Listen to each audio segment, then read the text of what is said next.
The exhibition is the start of a research project on Rabindranath Tagore that we're doing here at Iniva. Tagore is best known as a poet, an Indian poet from the early 20th century. But he was also a polymath who worked in many different ways. So he wrote plays and songs, and he also was a visual artist and an educator and a social reformer.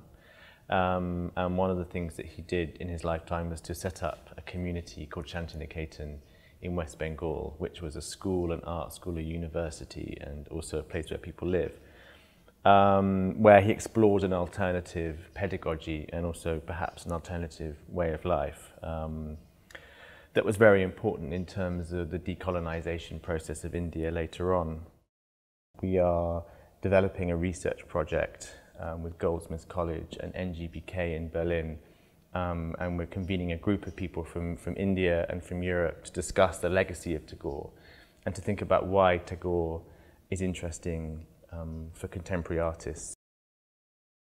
This exhibition is commissioned from two artists. One is an artist called Boghiguian, who's Armenian from Cairo, and she spends quite a lot of time in India and also in Shantiniketan.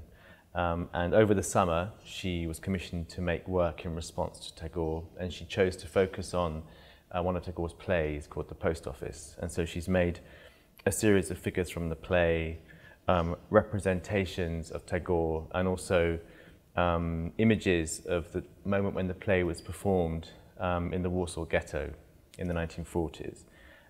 So she's sort of drawing on the fact that the play had this political resonance beyond India and importance for people.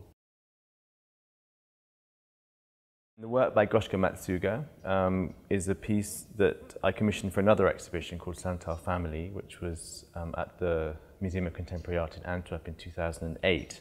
And that exhibition looked at Shantiniketan, and I travelled to India with Goshka Macuga, and she made this sort of invocation of the campus of Shantiniketan, which includes a tree, which is a very important motif because on the campus a lot of the education happens out of doors, sometimes around people gathering around a tree to discuss.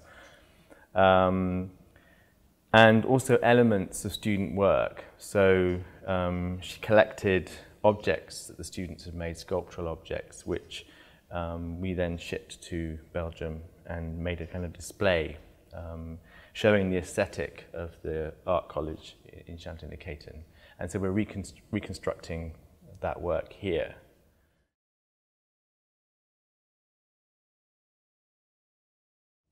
The work is called Tagore's Universal Allegories because Tagore always fought this notion of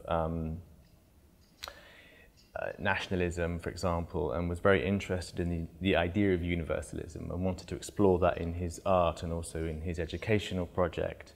And he, for example, the play The Post Office has been described as an allegory of the universal, and that is unfolded, I think, through Anna's work in the gallery. And one of the things that drew Goshka Macuga to the works from the students at Shantiniketan was that they reminded her of some of the kinds of formal exercises that she made as a student in Poland in the 1980s. And so she was interested in this idea that perhaps there was a kind of a sort of language of modernism that she had also inherited, which had relations to and affinities to the works from the students at Shantiniketan.